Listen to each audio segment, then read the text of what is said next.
pediatría desde hace 12 años y trabajo también en el IMSS, por eso es que llego un poco tarde, para mí se me hizo tarde, ¿no?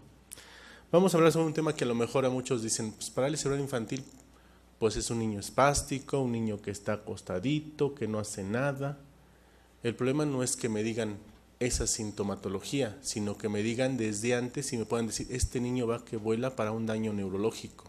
Eso es lo importante. Ya cuando el señor de intendencia me dice es una parálisis cerebral infantil, pues ya no tiene caso que me lo den. La rehabilitación, lo importante es que nos lleguen con los factores de riesgo para poderlos atender nosotros en rehabilitación. Y entonces vamos a hablar sobre la norma oficial mexicana que maneja el IMSS, es la 420-10. Y para empezar, la parálisis cerebral infantil como tal van a encontrar que es un trastorno del desarrollo, de la postura y del movimiento, y de carácter persistente que condiciona limitaciones para sus actividades de la vida diaria, alimentación, vestido, higiene y deambulación, y para los hitos del desarrollo, secundario a una lesión no progresiva en un cerebro inmaduro. Ese es el concepto que se tiene de parálisis cerebral infantil y que van a encontrar en todos los libros. Pero, ¿qué les cuento? Ustedes han visto niños con daño neurológico, ¿no? Hasta en el Teletón han visto en todos el 6-7 de diciembre, que todos damos nuestra cooperación, ven a niños que están con parálisis cerebral infantil. Y ahora les pregunto a ustedes, ¿está paralítico realmente el cerebro? Que es una parálisis es que esté sin movimiento, ¿no? O que no tenga funciones el cerebro. Entonces, pues el cerebro no está paralítico, tiene movimiento. E infantil, cuando tenemos un daño neurológico, no solamente es por una encefalopatía o una hiperbilirubinemia, sino que puede ser, por ejemplo, cuando una paciente a los 5 años está jugando con su hermanita, se sube a lo que es la estufa y para su mala suerte se cae la estufa encima de ella y entonces tiene un traumatismo y le da un daño neurológico encefálico, ¿sí? Se queda con todos los criterios que conocemos para parálisis cerebral infantil, el tono alterado, trastornos del habla, del lenguaje, a lo mejor tiene estrabismo, a lo mejor tiene disfagia y tienen que ponerle sonda de gastrostomía. Entonces, a lo que me refiero es que la parálisis cerebral infantil, como concepto que lo tenemos aquí en esta diapositiva, fue acuñado por Osler en 1870.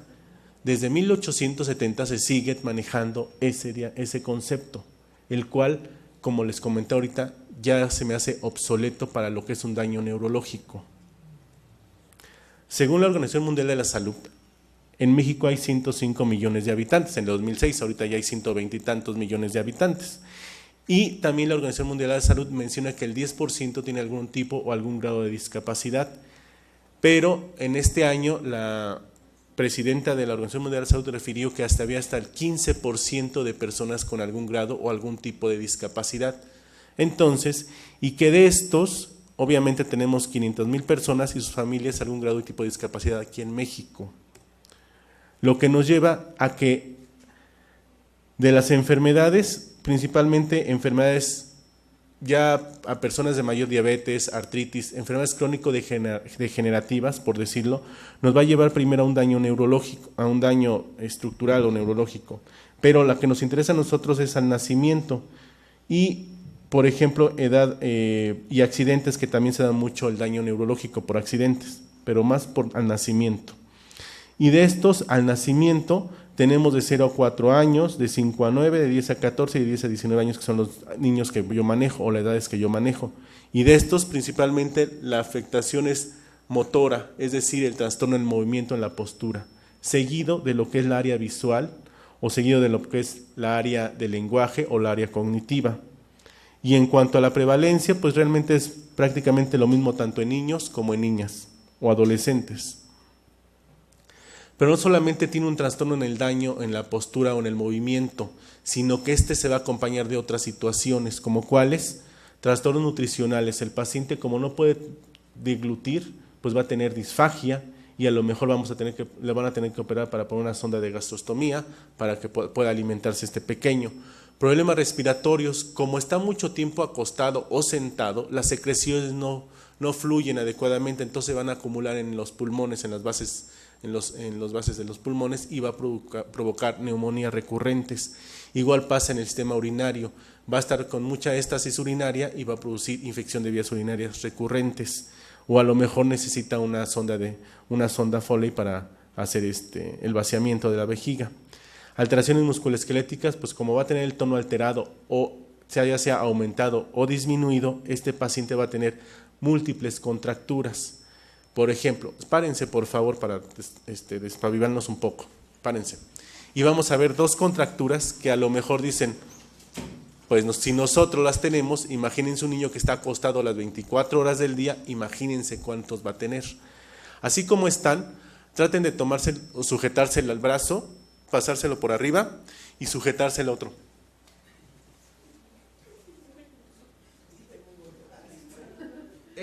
Eso que están haciendo ustedes es una contractura de romboides del lado que están levantando.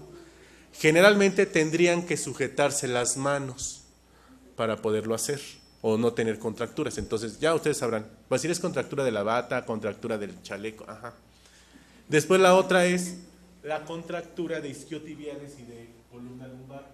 Lo que yo quiero que hagan es esto y traten de tocarse los puntas de los pies sin doblar las rodillas.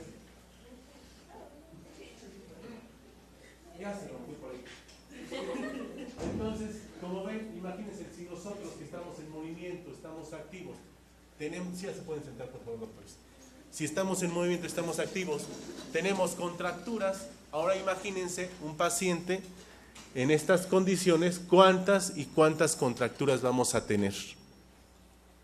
Obviamente este paciente va a tener deprivación, como no tiene el contacto o en el medio ambiente adecuado, va a estar poco estimulado y obviamente va a tener también, o puede tener epilepsia, ahorita vamos a ver qué tanto se relaciona la epilepsia, y retraso en el lenguaje.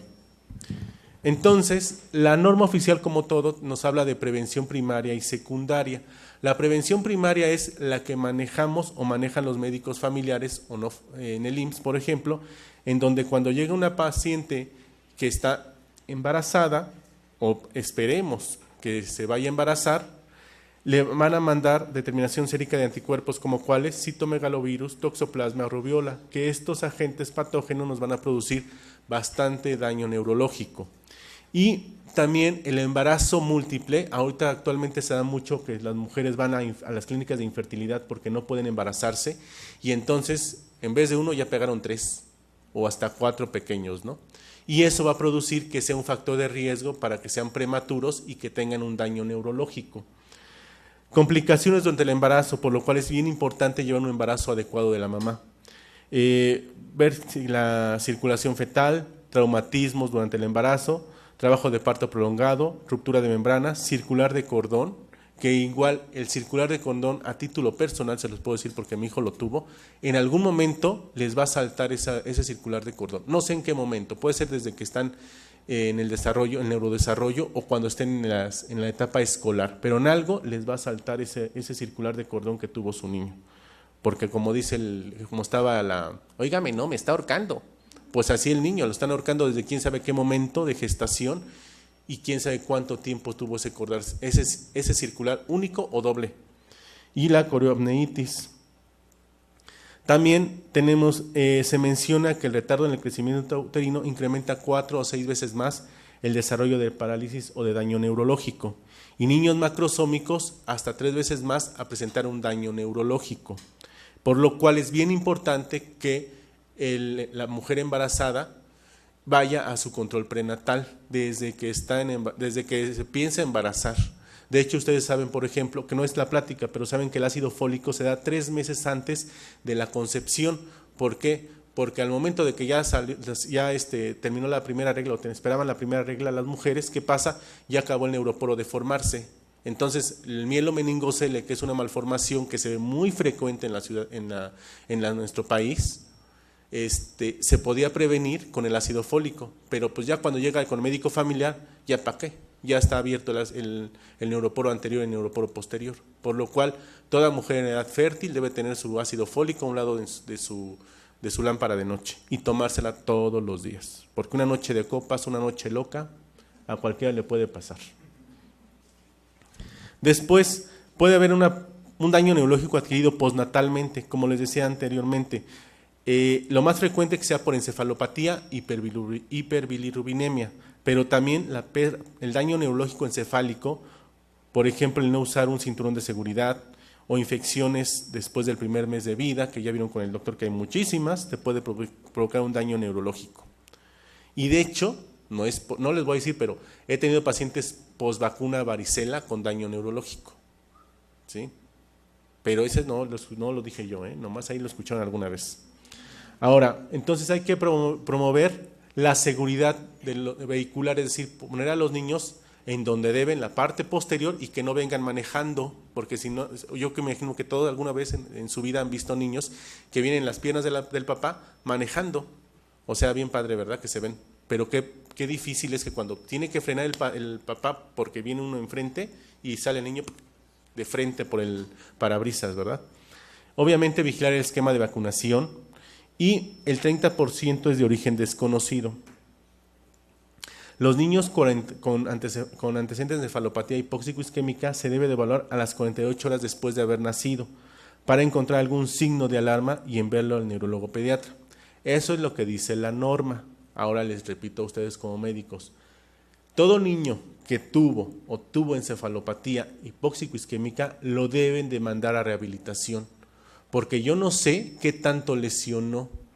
Y ya para cuando tenga 2 años y el niño no se sienta, ya para qué me lo envían. Bueno, sí es importante, ¿no? Pero ya para qué, entre más temprano es mejor, ¿sí? Y se menciona la prematurez es la primera causa de daño neurológico. Y entonces se dice que 1 de cada 20 niños prematuros van a desarrollar parálisis cerebral infantil. Por lo tanto, niños prematuros también no se esperen, hay que mandarlo a rehabilitación, por favor. ¿Y en dónde? En los centros de rehabilitación de DIF de cada estado hay centros de rehabilitación en cada estado y ahí pueden llevarlos, si es que no tienen IMSS o no tienen ISSSTE, por ejemplo, ¿no? Ahora, se menciona que un Apgar menor de 3 a los 10 minutos va a desarrollar un 5% PCI y menos de 3 a los 20 minutos va a desarrollar hasta un 57% daño neurológico, ¿sí? Y cuando se menciona también en la norma que un Apgar menor de 3 a los 10 minutos hay que dar vigilancia pediátrica y los niños con algún signo de alarma hay que referirlos a rehabilitación. Ya que tengo un niño con factores de riesgo, pre o perinatales o postnatales, el equipo es multidisciplinario, no solamente el pediatra lo tiene que valorar, le repito, también el neurólogo, rehabilitación, para que lo trabajemos en forma conjunta, recordando que la sinaptogénesis y la primera fase de mielinización ocurre de recién nacido a los 2 años, y esto va muy a la par con lo que es el concepto. Se menciona que para decir parálisis cerebral infantil, en los libros van a ver que dicen que solamente hasta los 2 años yo puedo dar un diagnóstico de parálisis cerebral infantil, porque antes tengo lo que es la sinaptogénesis y la primera fase de mielinización, que todavía tengo chance, por decirlo así, de que el niño no me tenga un daño. Pero ¿qué creen? Hay niños de 1 año que tenemos todos los criterios de Levin, que son la neumotecnia de Póster, que tiene 4 o 5 de esos criterios, y tiene 1 año, dices, ya para qué te esperas, eso ya es un daño neurológico bien establecido, ya no puedes, no espérate a los 2 años a decir el diagnóstico, solamente es por semántica o por conceptos que dicen que hasta los 2 años, pero un niño de 1 año que tiene más de 4 de criterios de Levin, ya es un daño neurológico, una parálisis cerebral infantil. Ahora, el diagnóstico prácticamente es clínico, les repito, yo no quiero que ya llegue a los 2 años y que esté todo así como que, pues es que se parecía a mi suegra, por eso es que no caminaba. O es que se parecía a mi suegro y por eso no se sentaba, porque es como borracho como mi suegro. Entonces, el retraso en el desarrollo psicomotor de un niño, el tono postural anormal, ya sea aumentado o disminuido, son signos que vamos a identificar bien importante en un niño recién nacido hasta la edad de los 2 años. Entonces, esta norma nos habla sobre signos que tenemos que ver, que la cabeza de un recién nacido esté constantemente hacia atrás, que el tono esté aumentado, o sea, espástico, o que esté flácido como los niños con Down, que no reaccione al sonido, es decir, yo le hago y no se despierta. ¿O está dormido? No, es que tiene que hacer casi un reflejo del moro, ¿no? Cuando hago ese movimiento. A los 3 meses, que no controle el cuello. Ahorita vamos a ver, eso es bien importante. Las manos que estén así empuñadas, y con el pulgar adentro, que se llama atrapamiento del pulgar, que se llama grasping. Este grasping, si lo tiene a los 3 meses, foco rojo, tototote con este niño, aguas. Y en pronación los brazos, esto es supinación, pronación, que estuviera así en esta posición. Que no hubiera sonrisa social y que no fijara la mirada. A los 5 meses que no hiciera rodamientos, que apoyara en puntas, que estuviera siempre en puntas y con un patrón abductor, y que esté muy hipoactivo o muy irritable, y que persiste el reflejo del moro. Este reflejo del moro debe de quitarse a los 6 meses, y a los 6 meses consulte a su médico, ya no debe tener reflejo del moro. ¿Saben cuál es el reflejo del moro, doctores? Sí, ¿verdad? Ok. Y cuando tiene un patrón en tijera, también eso no tiene que tenerlo jamás, ni desde 3 meses ni 5 meses. Es decir, si de recién nacido lo tiene, aguas, porque es un focote rojo. Y a cualquier edad que tuviera una postura asimétrica. Generalmente los niños recién nacidos, ¿cómo son? Con un patrón flexor tanto de brazos como de piernas, ¿no? Y si, por ejemplo, tenemos un patrón flexor de brazos y un extensor de piernas, aguas. O viceversa, un patrón flexor y uno extensor, aguas, porque ese niño tiene otra cosa. O que tenga movimientos anormales. Ustedes pregúntenle a la mamá, oiga, ¿y se mueve su niño? Sí, pero ¿qué cree? Mueve más su manita. Está así todo el tiempo como tembeleque. Aguas, porque ese niño, o está con este movimiento.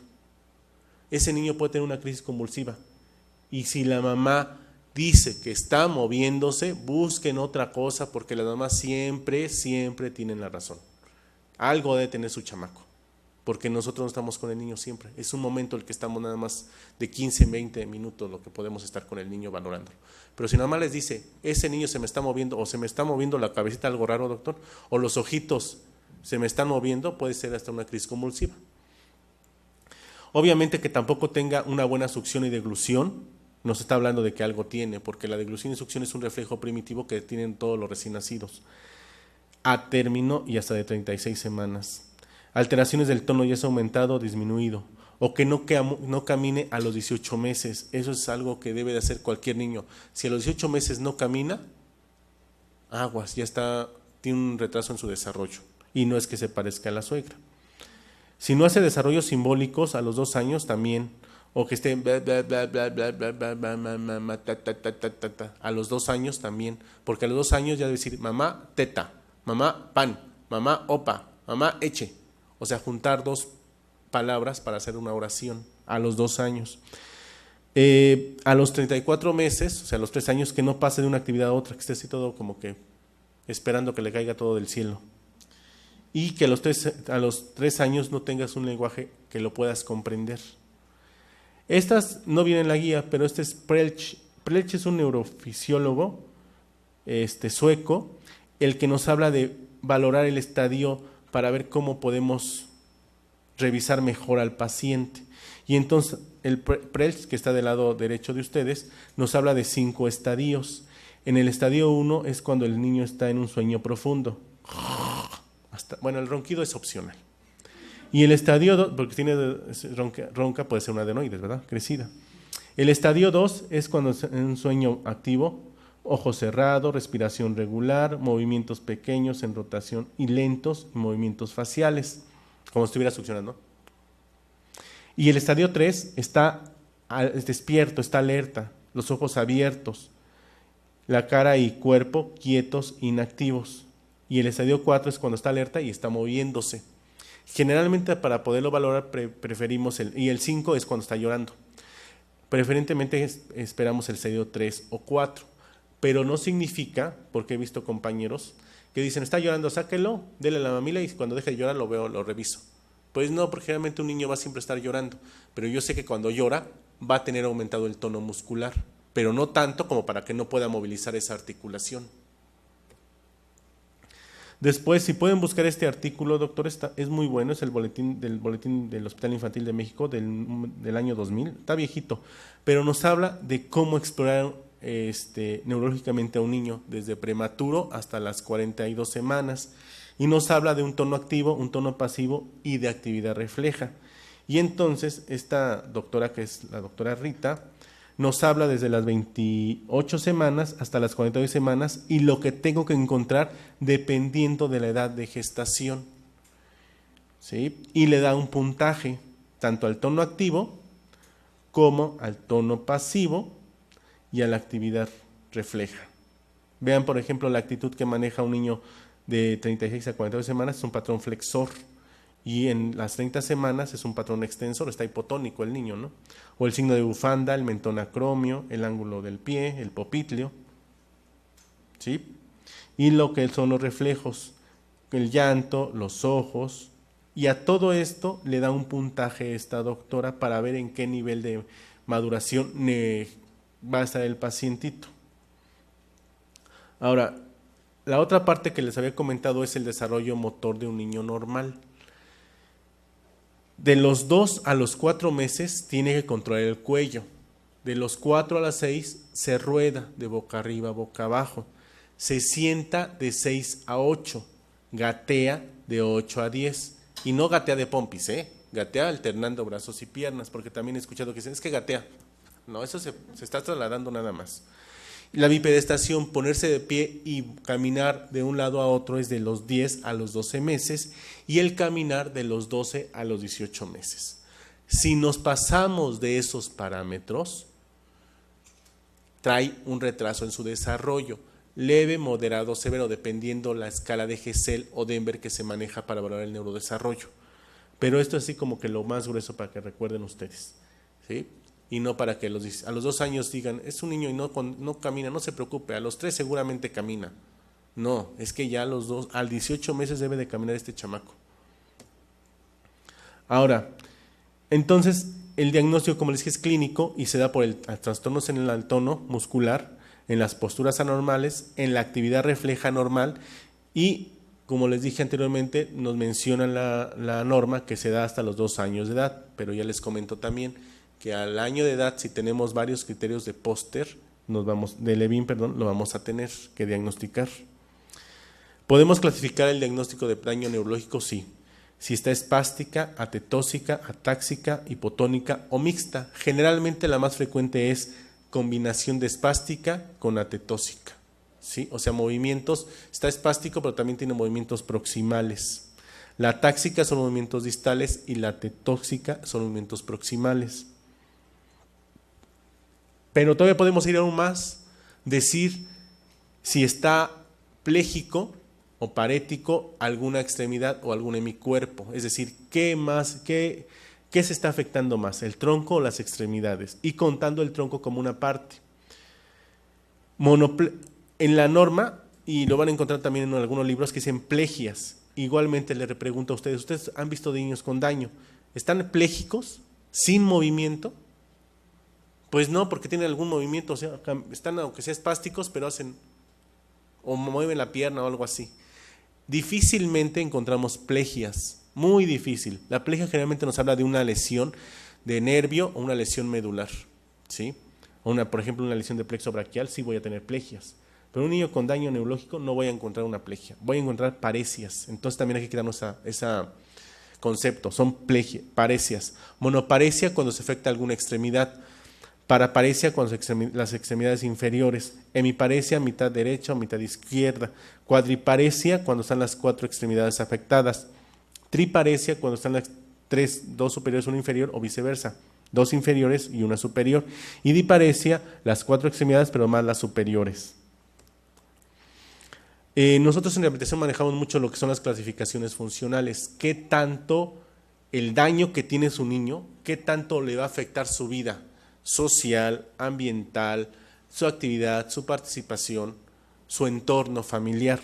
Y entonces, esta clasificación, que es solamente para lo motor grueso, nos habla de 5 niveles. En el 1 es cuando el niño camina sin restricciones, o sea, va y viene el chamaco. Y el 5 es cuando el niño está en silla de ruedas. Que actualmente esta clasificación, lo que tratamos de hacer los rehabilitadores es utilizar la CIF, que es la clasificación internacional funcional. Y esta clasificación internacional funcional nos habla de lo que es la actividad, la participación, la deficiencia y la discapacidad y el medio ambiente. Son 5 cosas que nos valora la CIF. Entonces, por ejemplo, si yo tengo un niño con daño neurológico, primero tengo que poner la deficiencia. ¿En qué órgano o qué sistema está afectado? Deficiencia neuromusculoesquelética. Está afectando al sistema nervioso y obviamente está afectado el tono y la postura. Entonces, deficiencia neuromusculoesquelética, que condiciona la discapacidad para sus actividades o sus hitos del desarrollo, porque no está alcanzando sus hitos del desarrollo, y que tiene restricción en su actividad. La actividad se refiere a lo que es la persona específicamente puede hacer, y su participación es el medio en donde se desarrolla. Ejemplo, por ejemplo, Dios no lo quiera, ¿no? Les pasa algo a ustedes, los atropella un coche, y entonces se quedan plégicos, cuadriplégicos, tienen una lesión cerebral, y entonces tienen la deficiencia neuromusculoesquelética que condiciona la discapacidad para los actividades de la vida diaria. Ya no pueden comer, ni vestirse, ni bañarse, ni transportarse. Ya son las 4 actividades de la vida diaria. Y su actividad son médicos, entonces restringe su actividad como personal médico y su participación social. A lo mejor si iban a natación, a lo mejor iban a los scouts, a lo mejor iban a, no sé,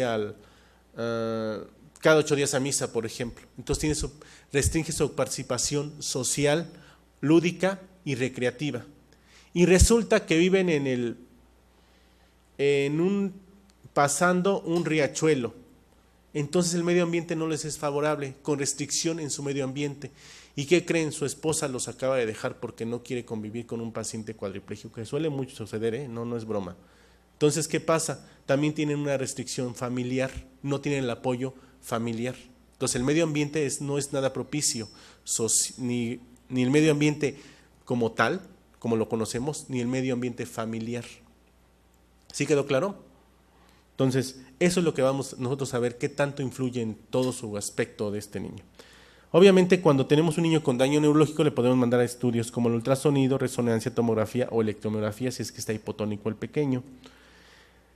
Generalmente las comorbilidades se sitúan retraso mental en un 52%, epilepsia está en un 94%, trastornos del lenguaje en un 38%, problemas oftalmológicos, sobre todo estrabismo convergente, en un 28% y auditivas en un 12%. También podemos tener fracturas en un 54%. ¿Y esto por qué se da? Cuando son cuadriparesias o el uso de ácido valproico también hace desmineralización ósea. O lo más frecuente es que hagamos un brazo de palanca muy grande. Un brazo de palanca muy grande es, por ejemplo, agarrar el brazo del pequeño y hacerle, si yo quiero mover el hombro, y como no hago un brazo muy grande, estoy agarrando 2 articulaciones o hasta 3 articulaciones a la vez, yo voy a poder romper esta articulación o poder romper este húmero por este tipo de palanca. Si yo voy a mover, tiene que ser la articulación proximal y la distal al arco que quiero mover. No puedo mover 3 articulaciones. También tengo que evitar el reposo prolongado. No lo puedo tener mucho tiempo sentado al pequeño. ¿Por qué? Porque va a tener osteopenia y después osteoporosis, neumonías, infección de vías urinarias. Entonces tengo que ponerlo lo más pronto posible parado o sentado. Y movilización por parte del familiar, enséñale a mover a ese niño, porque de nada sirve que vayan 30 minutos a 1 hora a terapia cuando las 23 horas del día está acostado boca arriba viendo el techo. Y generalmente se menciona que toda cirugía por parte del servicio de ortopedia va a ser paliativo, es decir, mejorar, si tiene un aductor desde cadera, pues a lo mejor tenotomía de aductores para tratar de hacer limpieza, ¿sí? O alinear el tobillo que esté en equino. Pero no por eso significa que si puede caminar le van a operar el tobillo, porque tampoco es válido de que está acostado y que es una paciente de custodia y que le vayan a operar el tobillo cuando yo no lo voy a poner nunca lo voy a poner a caminar, porque lo estoy arriesgando a una cirugía que a lo mejor no tiene ni caso por qué hacérsela. También podemos tener en la cadera coxa valga o anteversión femoral, y también se pueden hacer cirugías de columna cuando tienen más de 40 grados de desviación de la columna. Ángulos menores de 40 grados se utilizan algún aditamento como algún corset y ejercicios, y en menos de 20 grados pues ejercicios. También se pueden hacer risotomías para quitar la espasticidad o tratar los dedos en garra o el adus valgus que tiene el paciente o el pie cabo. Y nosotros cuando llega el paciente pues tenemos que echar mano de lo que es el neurodesarrollo, la actividad refleja, examen manual muscular, lo que es la marcha y la postura si es que lo hace el paciente, y pruebas para ver la columna o alguna articulación. Mi objetivo es mejorar la movilidad articular de estos pacientes, prevenir las deformidades que se generan a partir de la espasticidad que tiene el paciente, mejorar sus actividades de la vida diaria, Educación a los padres. ¿Por qué? Porque si yo no tengo enganchado a los padres, no va a servir de nada. Aunque esté yendo todos los días, si el papá no le hace las terapias o no está convencido, no va a ayudar a su pequeño. Y los niños que pueden integrarlos a una educación regular, hay que integrarlos. ¿Por qué? Porque aprendemos lo malo, siempre aprendemos lo malo. Y si el niño estaba con un CI de 70 limítrofe, lo meto a una escuela, a un centro de atención múltiple, que es un CAM, y va a aprender o se va a retrasar en su lenguaje, en sus habilidades motoras o cognitivas. Entonces, si el niño puede, hay que meterlo a un centro de educación regular. Y obviamente sería fabuloso que tuviéramos esto, ¿no? Un columpio para niños en silla de ruedas, que son pocos los que he visto en la Ciudad de México. De 0 a 2 años mi objetivo es dar fisioterapia, estimulación o intervención, que también es otro concepto erróneo. La estimulación es potencializar el desarrollo de los niños en un niño sano, ¿sí? Y la intervención temprana es las actividades tendientes a un niño con factores de riesgo.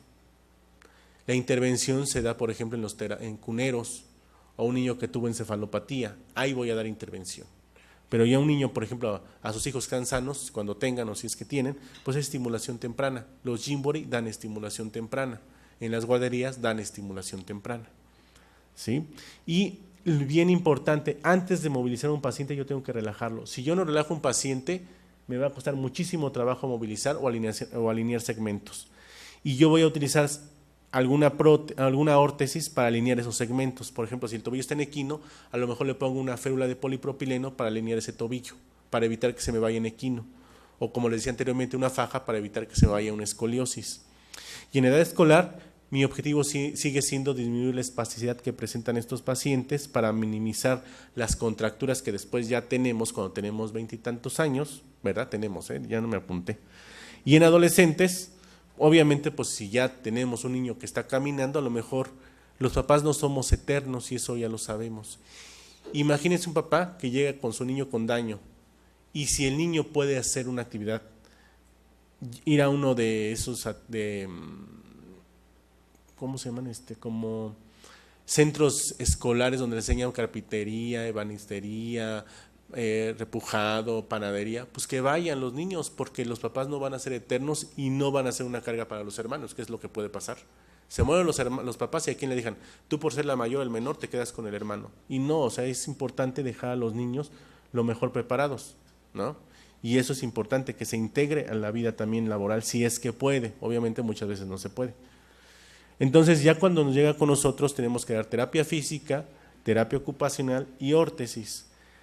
Hay un sinfín de número de técnicas para manejar a un niño con daño neurológico. Boba, Ruth, Cava, Boitia, todos esos que ven aquí, ¿no? Siempre les digo a mis residentes, piensen en un niño con daño neurológico como si fuera un pastel. Ustedes hacen la masa, lo ponen a hornear y ya salió el pastel. Pues ya. Pero si ustedes le ponen una crema Lincoln, le ponen le ponen durazno o fresa, pues queda mejor, ¿no? De sabor. Pero aparte me lo adornan y le ponen la cerecita hasta arriba, pues ya quedó con mejor presentación, ¿no? Y te lo vas a comer más a gusto y te va a gustar más. Igual un niño con daño neurológico, no nos podemos casar con una sola técnica. Por eso es que tenemos muchísimas. Entonces, a lo mejor a mí como una base puedo manejar Boba, que es la que más se utiliza, pero también puedo manejar Ruth, que es mucha estimulación sensorial, puedo manejar neurofacilitación si es un hemipléjico, o Doma de Lacato, que es muy agresivo, pero para gateo es muy buena.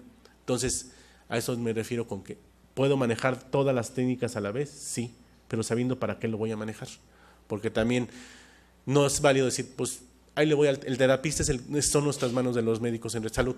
Entonces, nosotros como rehabilitadores decimos qué técnicas y el terapista físico hace lo que nosotros indicamos. Entonces, no le puedo decir, pues tiene un daño neurológico, a ver qué le haces. Eso no es válido. Como rehabilitador tengo que saber cuáles le va a hacer y cuál es la más indicada para ese paciente, porque cada paciente es individual y no son recetas de cocina. No es eritromicina 50 miligramos por kilo de peso, no. Aquí sí tienes que manejar dependiendo de lo que le vayas a encontrar a tu paciente y cómo vaya evolucionando. Y la estimulación o intervención, generalmente las manejamos en grupo, también para que se echen porra a las mamás, porque vienen bien achicopaladas después de que tienen un niño con prematurez o están hipotónicas o hipertónicas, para que vean que no son las únicas, sino que y echándole ganas van a ir mejorando su pequeñito. Por ejemplo, también podemos manejar texturas como es esta parte, manejo de cavidad oral, estimulación sensorial olfatoria, estimulación vestibular, ¿sí? También podemos manejar medios físicos como la hidroterapia. En particular, generalmente en el Instituto Nacional de Pediatría no manejamos la hidroterapia con niños con daño neurológico. ¿Por qué? Porque sí relajan, porque ustedes métanse un temazcal o métanse a una hidromasaje y por supuesto que salen todos flojitos y cooperando. Pero el problema es que si van a salir, por ejemplo, que llegó la doctora que se estaba, uy, está haciendo frío, salen afuera y está frío y entonces se pone más tenso, más hipertónico el paciente. Entonces de nada me sirve que yo lo tenga 20 minutos en la tina de hidroterapia, que es el manejo, y después ya lo saque y que se esté enfriando y que se aumente más la espasticidad. Mejor lo manejo con técnicas como el cepillado, como las texturas para relajar al paciente, porque aparte sé que en la casa de los papás, pues ni agua tienen para bañarse. Entonces, ¿cómo lo voy a meter en una tina para que lo bañen? Si no tienen ni para bañarse ellos. Entonces, también tengo que ver el nivel socioeconómico con quien estoy trabajando. También tenemos lo que es la electroterapia. La electroterapia es por medio de electricidad. Yo puedo relajar a un paciente, puedo reeducar su músculo o puedo fortalecerlo, ¿sí? Entonces, yo en este caso lo que quiero es relajar los isquiotibiales porque están espásticos y los quiero manejar en esta posición. Como les digo, tengo que reeducar la marcha. O sea, hay un aparato bionísimo que son como el Locomat se llama, que lo tiene en Teletón, pero cuesta 1.200.000, 1.300.000, que no tengo y por eso hablo mal, porque es poner en un robot al paciente y que el robot haga el movimiento dentro de la... Entonces, pues, a lo mejor sí, pero digo, yo como lo tengo, pues no puedo hablar, no tengo la experiencia. Pero tengo una caminadora en donde tengo que meter al paciente en una caminadora normal con un arnés y empezar a moverlo. ¿Es muy cansado? Sí, es muy cansado porque no tengo el aparato como lo tienen en Teletón, en donde el propio aparato está haciendo el movimiento. Aquí lo tiene que ser el terapeuta y es muy cansado, como ven ahí en la posición donde está la terapeuta. Ahora, este algoritmo para niños con manejo de daño neurológico se los traje, pero para que vean que está en la norma, la verdad. ¿Por qué? Porque resulta de que nos dice, aparte que no se ve muy bien, pero bueno, dejen eso. Si tienes un niño con daño neurológico, tienes que ver si tienes criterios para daño neurológico. Si tienes criterios como médico familiar, lo tienes que mandar al pediatra. El pediatra, si cree pertinente, lo mandará al rehabilitador. Y si cree, lo mandará al neurólogo. Entonces ya pasaron como 5 meses a partir de ahí, porque ya saben la burocracia en las instituciones cómo se maneja. Entonces, ¿qué pasa? Un niño con daño neurológico, por favor, mándelo inmediatamente a lo que es un centro de rehabilitación. No se esperen.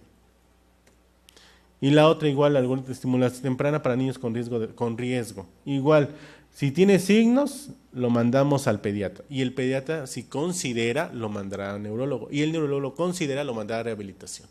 Entonces ya pasaron 7 meses, que es muy bueno para la plasticidad cerebral. Hablando de la plasticidad cerebral, porque es lo que apostamos como rehabilitadores a esa plasticidad cerebral. Tenemos en un periodo temprano, todos tenemos plasticidad cerebral, no nomás crean que los niños, solamente que los niños tienen más sinaptogénesis y más mielinización que nosotros, que ya estamos un poco más grandecitos, que apenas hace 10 años estábamos chicos, ¿no? Entonces, hay una sobreproducción de neuronas, un desarrollo exuberante de axones, un retoño dendrítico y sobreproducción de sinapsis. Pero también en etapas tardías tenemos interrupción axonal, proliferación de dendritas, eliminación de sinapsis y muerte neuronal programada, que es la apoptosis. Y estos mecanismos de plasticidad cerebral se pueden modificar por medio de cuando cambia el tamaño del sujeto. Cuando los 2 a los 6 o a los 10 años empiezan a crecer más los niños. Cuando tenemos factores de desarrollo neuronal, que tenemos más estimulación, cambios endócrinos y cambios metabólicos nos van a llevar a que tengamos más producción de sinapsis. Una forma de hacer sobreproducción de sinapsis y que ya se tiene bien establecida es lo que es la musicoterapia. En los niños con alto riesgo neurológico, niños con factores de riesgo, hay que poner musicoterapia. Se menciona el efecto Mozart. El efecto Mozart se llevó a cabo en la Universidad de Los Ángeles, en la UCLA, en donde un grupo de estudiantes de aquí para acá, en la noche antes del examen de residencias médicas, escucharon a Mozart. Y de aquí para allá escucharon a YouTube, a la banda del Recodo, o sea, la música que les gustaba, para pronto. Y entonces les hicieron un examen el examen de ciencias músicas y vieron que los que habían estudiado escuchando Mozart tuvieron mejor puntaje que los que habían escuchado a la banda del Recodo, a la banda Limón y a todos estos, o hasta Joan Sebastián. Entonces, ¿qué pasa? Que también demostraron que el efecto solamente era momentáneo, no es para toda la vida, tampoco somos genios, o sea, imagínense, ¿no? Ya seríamos genios todos, pues no, solamente dura de 2 a 3 días este efecto Mozart, pero que si lo van repitiendo, obviamente va a ser más sinaptogénesis con esa estimulación de música clásica, ¿sí? Mozart o Vivaldi, porque Beethoven es muy agresivo y Chopin es muy melancólico, por ejemplo. Entonces se menciona que solamente Mozart o Vivaldi son los que condicionan más sinaptogénesis. Entonces, ojo chicos, de hoy en adelante duérmense escuchando Mozart. No sé lo que les digo. Y bueno, cuando tenemos una lesión como es un daño neurológico, siempre les digo, no debemos de hablar de una lesión definitiva, sino más bien de una lesión que no está rehabilitada. Siempre tenemos que darle la opción a ese niño, no decir, pues ya está fregado, ya ni modo, ya tiene 4 años y no camina. Pues aunque no camine a los 4 años, sé que le puedo mejorar su postura, alinear segmentos y evitar que se me broncoaspire porque le voy a enseñar terapia respiratoria. ¿Sí? Muchas gracias.